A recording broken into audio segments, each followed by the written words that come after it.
Welcome to Networking RX, a podcast devoted to helping business professionals like you enhance your networking skills in order to become more proficient giving and receiving quality business referrals and improving the overall quality of your life and the lives of those around you. The Networking RX podcast is a production of AmSpirit Business Connections, an organization whose mission is to empower business success through networking. Welcome back for another episode.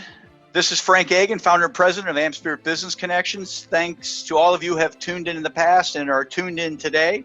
Today is another guest episode. Today I have on the program, I have Brian Miller. He is the author of 3 New People, Make the Most of Your Daily Interactions and Stop Missing Amazing Opportunities. If the name Brian Miller sounds familiar, he was once a magician, not a comedian, a magician. And may still do that, but he really got his start in magic and did the circuit going from campus to campus, among other things. So this is kind of a second career or an add-on to that career. Welcome, Brian. Hey, Frank, thanks so much for having me. I really appreciate it. Why don't you, share for our listeners that journey? Because it is, so often we're finishing up high school and people say, what are you going to do what are you going to do? You go off to college. And you've hit a couple forks in the road. Yeah. Well, you know what they say about forks in the road. I took every one. So essentially I decided to go to college for audio engineering, which is something that very few people know about me except for one. I have this one passion project on the internet where people know me for that, but I don't promote it widely. So I went to school for audio engineering. And after 1 year, I dropped that program. Not that I didn't love audio, but it was right. I was in college right as the music industry was collapsing, and I saw it collapsing around me. And I thought, I don't know if there's going to be a career in this. I didn't like where music was headed at the time with auto-tune and getting rid of real musicians. And so I switched into a dual bachelor's of science in mathematics and philosophy. So at the end of 4 years of college, I actually have a diploma that says BS in philosophy on it, which always made me laugh. Sure. So I did that, and I put myself through school. I supported myself through school doing magic. I've been doing magic professionally since I was 16. I was 16. I founded my business legally, built my first website in HTML. Even local businesses didn't even have websites yet, but my parents are computer scientists. So talk about a lucky break. I understood websites and the internet and digital media before most people really knew about it. And so I really reaped the benefit of that because I had my own website with my name, Brian Miller Magic, since I was 16, which meant by the time search engine optimization came around, all the search engines were already optimizing my website because of the longevity. It had been around for so long that I was right at the top of every list. And so I really, I was doing well as a magician and got my way through college, was doing gigs every weekend at nights, writing all my papers in hotel rooms. And I got accepted into a PhD program for philosophy. And I thought I was going to go academic like my parents. And at the last hour, I turned down a PhD offer and decided I wanted to do card tricks for a living. So rough phone call home to mom and dad aside, I decided to try to make it full-time as a magician. I really just didn't want to look back and wonder if I could have made it as a magician.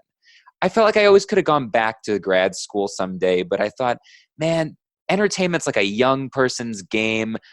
I don't want to look back in 40 years and go, I wonder if I could have made it, if I could have done that thing people always say they want to do and never go do, right? Go out for yourself.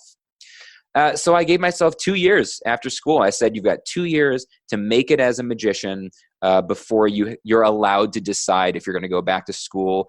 You're not allowed to take a part-time job. This was my own rule for myself. I said, you can't work at McDonald's to help make ends meet unless you're literally homeless and starving, right? And so it was really rough. I did the starving artist life for the better part of 2 years. And really did the starving artist life. Got a couple of lucky breaks and made it. Just came through, and then had a few more lucky breaks and built a really successful career touring the world as a corporate and high-end event entertainer. And that was the first part of my career, was as a magician, a comedy magician. So you mentioned comedian earlier. I did get my start in comedy clubs. So I was doing a little combination of comedy and magic and making ends meet. So when was the switch? I mean, I've got your book. It's a great book. 3 New People, and it's a networking book. It's a relationship book. And there was a switch there. Maybe not a switch. You probably, I as I mentioned to you, I tell people I've written novels, and so why'd you write novels? And why novels and networking books? And I said, well, they're really connected because they're all just relationships. I'm talking about relationships. So it's. Well, that's it. I mean, so I got invited to give a TEDx talk, a tiny little TEDx talk held at a high school run by high school students. I mean, there was the odds stacked against this conference, these videos going anywhere on YouTube were huge. And I just, talk about luck. My whole story is luck. Right place, right time, right message. I gave this TEDx talk about making meaningful connections with people. It was called How to Magically Connect with Anyone, where I was trying to explain to an audience how I had, as a magician, intuitively learned what we call perspective taking, which is the ability to see the world from the point of view of another person. Magicians intuitively master this technique. Most magicians wouldn't know what to call it that. But the thing as a magician is that the secret. So you cannot actually see the magic as a magician. You can't experience it. So in order to create magic for an audience, you must take on the audience's point of view. You have to see what you're doing from their perspective, not just literally. You need to make sure that they don't see the secret from the wrong angle. I mean, we do that too. We practice, in front of mirrors and film ourselves and watch it back. But you need to be able to see your work from their perspective in order to bridge the gap and connect with them. And I tell people all the time, the hardest part about being a magician is not fooling people. That's the easy bit. I mean, you've learned a card trick. Everybody every Uncle Frank in the world has learned a card trick.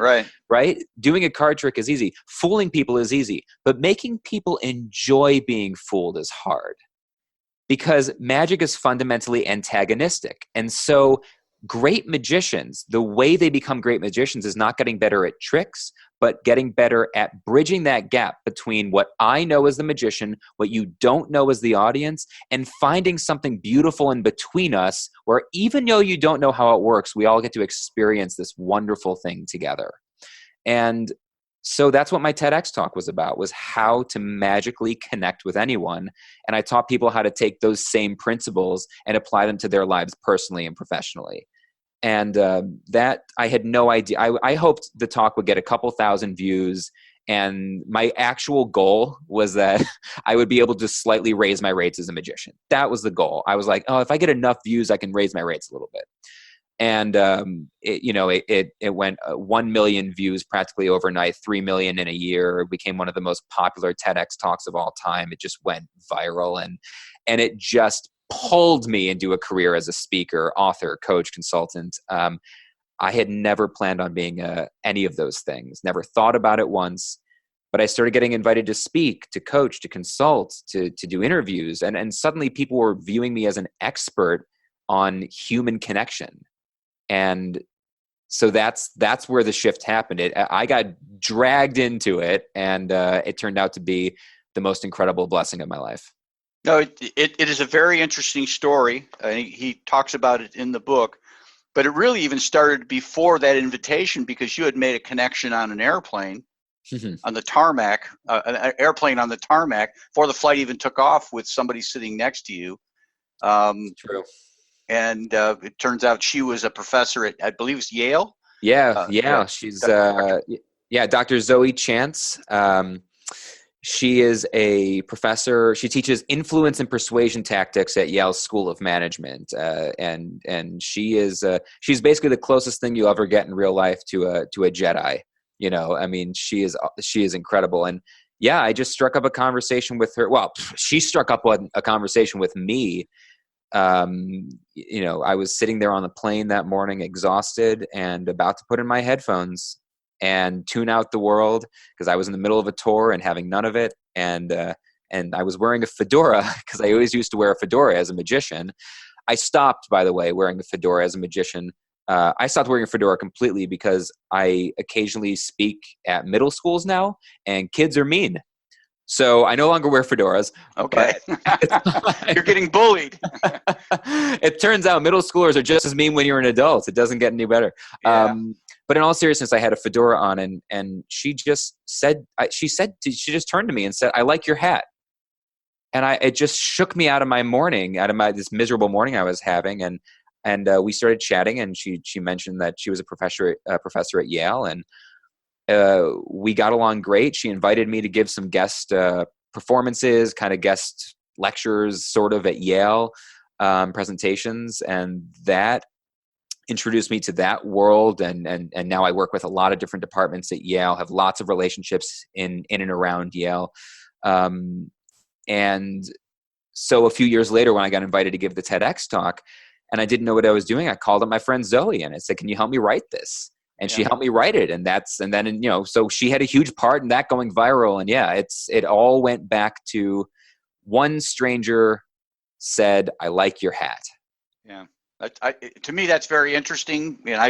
I tell people all the time that, every contact has opportunity. Mm-hmm. And it's just kind of interesting to kind of look backwards in life and say, okay, wow, that made a huge difference. Because you could have put your headphones on before you got on the plane and you were open to this. And like you said, right place, right moment, right everything. And you could be at a Holiday Inn Express right now getting ready for another magic show if that didn't happen. Yeah, that's true. That's true. I could be. Which isn't a horrible life. But anyhow, this TEDx talk changed your world, but it really kind of ties into the professional relationship, the business networking world, because a lot of what you talk about with respect to magic and perspective taking, and what you talk about related to magic, has applications to networking. Yes. How we come across with people. And I'm going to put you on the spot and ask you to tell the story about the blind date gone wrong.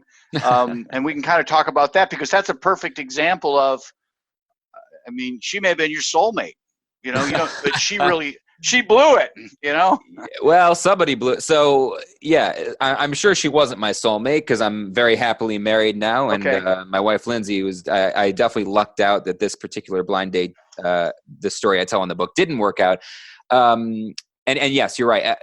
In terms of the connection with my work and networking is huge. I speak regularly at networking events. I have a networking workshop I do for colleges, students getting ready to graduate and go into the world, which is very cool. And there's an entire chapter in the book called "Stop Schmoozing: A Better Approach to Networking." So this is like a huge part of what I do. And I'm sure you've had a lot of people come on and talk about the fact that networking is this term that we either need to come up with a new term, or we need to take it back from the negative connotation, which is why I talk much more about connecting and human connection and the art of showing up on a daily basis with empathy, with generosity, being present for people, and being able to look people in the eye and say, "I hear you, I see you, and I'm here for you." And if you can learn to do that, if you can learn to make the people in your life feel understood, feel heard, feel valued, the opportunities just open up in abundance in ways that people, especially young people, young professionals right now, cannot possibly imagine. So the blind date story.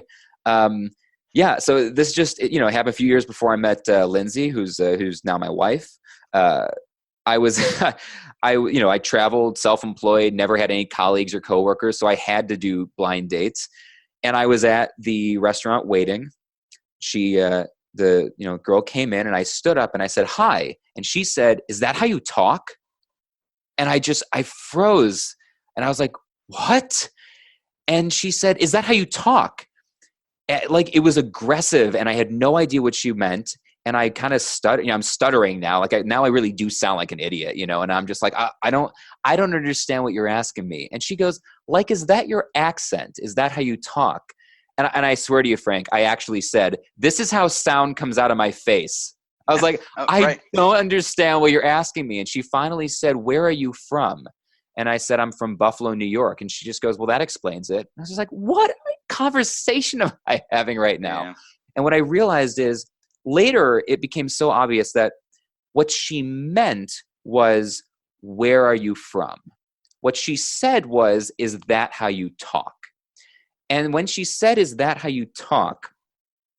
It sounded aggressive. It was an unusual wording. I got defensive. So my walls went right up. And so that made me less trusting of the next thing she said. And we both just spiraled downward within seconds of meeting each other. And the reason funny story though it is, the reason I bring up that story and I tell it, in the book and elsewhere, is that the little misunderstandings, little miscommunications are relative to the strength and length of a relationship, right? So the stronger the stronger your relationship is, the longer you've been in it, the less likely a misunderstanding or a miscommunication is going to take you down. My grandparents have been married for 60 years. A little miscommunication, they probably wouldn't even notice anymore.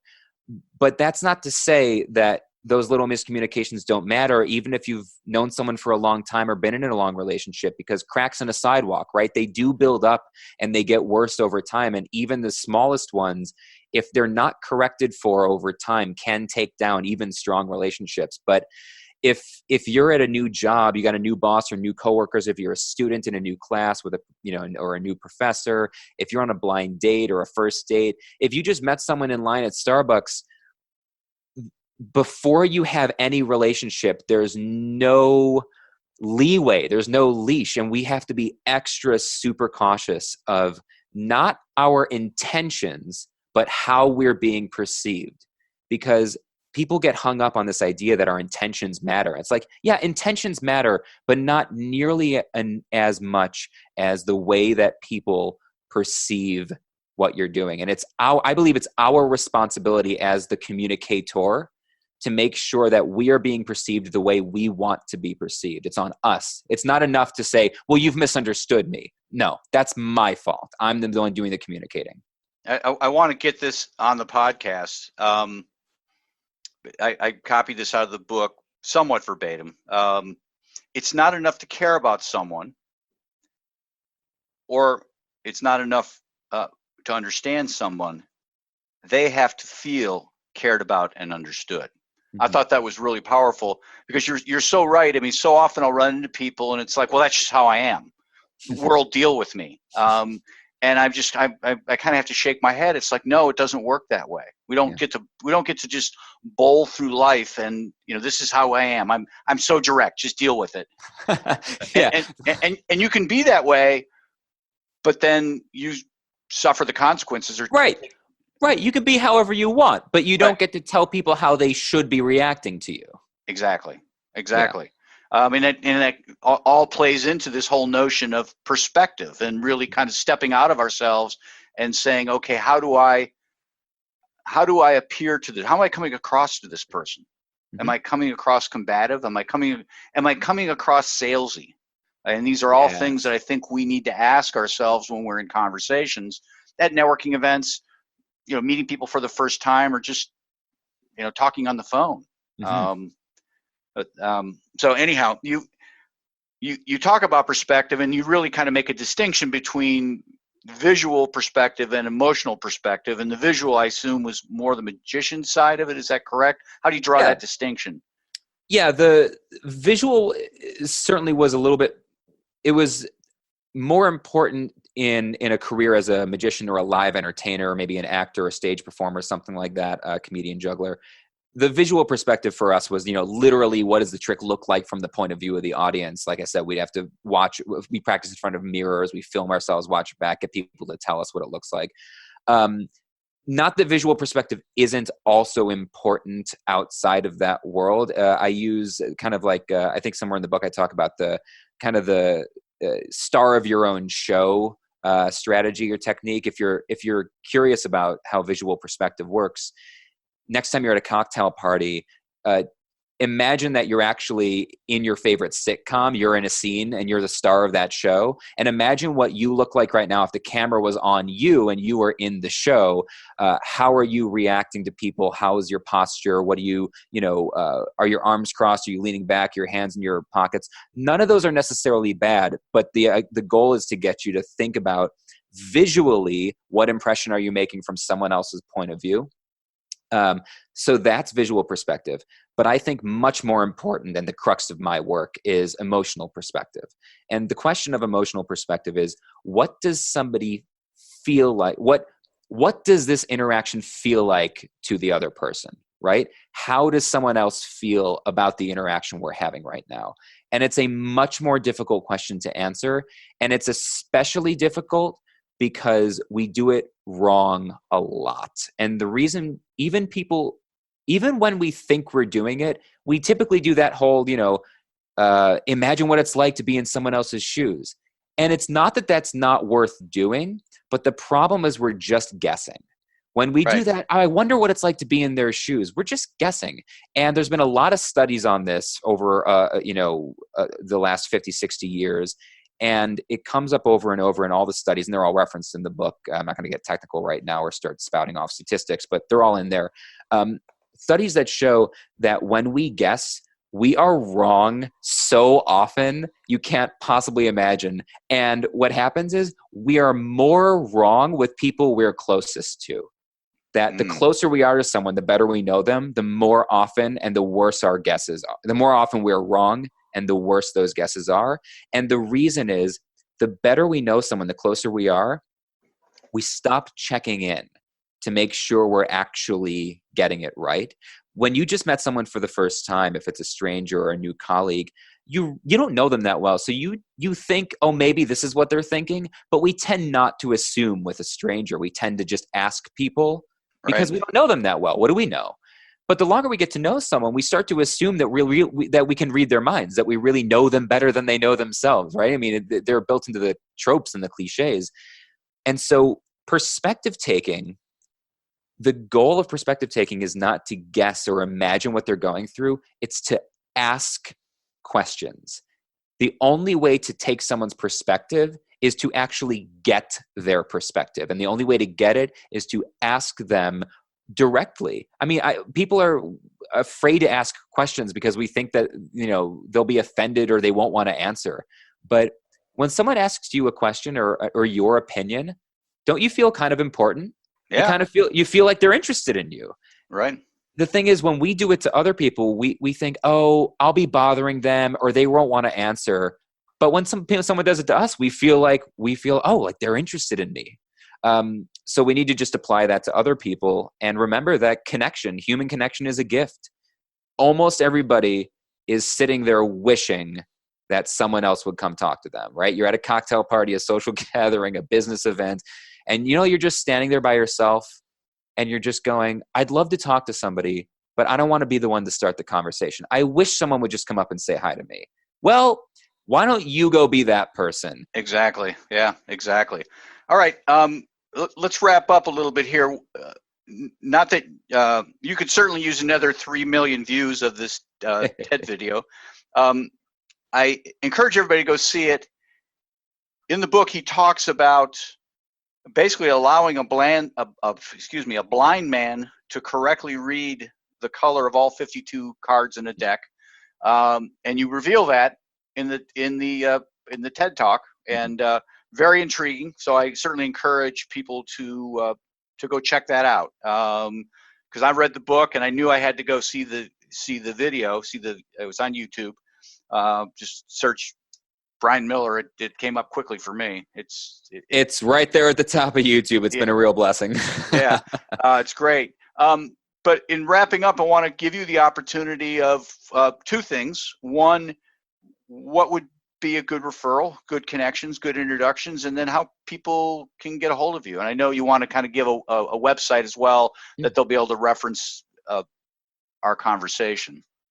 Yeah, so easiest way to get a hold of me is Actually, the easiest way to go to hold of me these days is go to humanconnection.blog. I actually own that domain name, believe it or not. Humanconnection.blog. That'll take you right to my blog, obviously, but right from there, you can go to my podcast.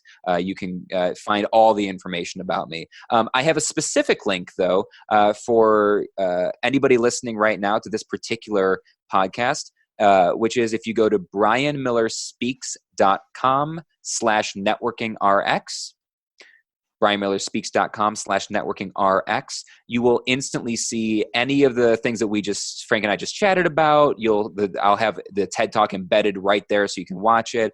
Episodes of my podcast or my blogs that are relevant to what we just discussed here, some free downloadable resources, and also a discount code just for you guys for my book. If anybody wants to pick up a signed copy of that, I'll have a giant 40% discount code right there.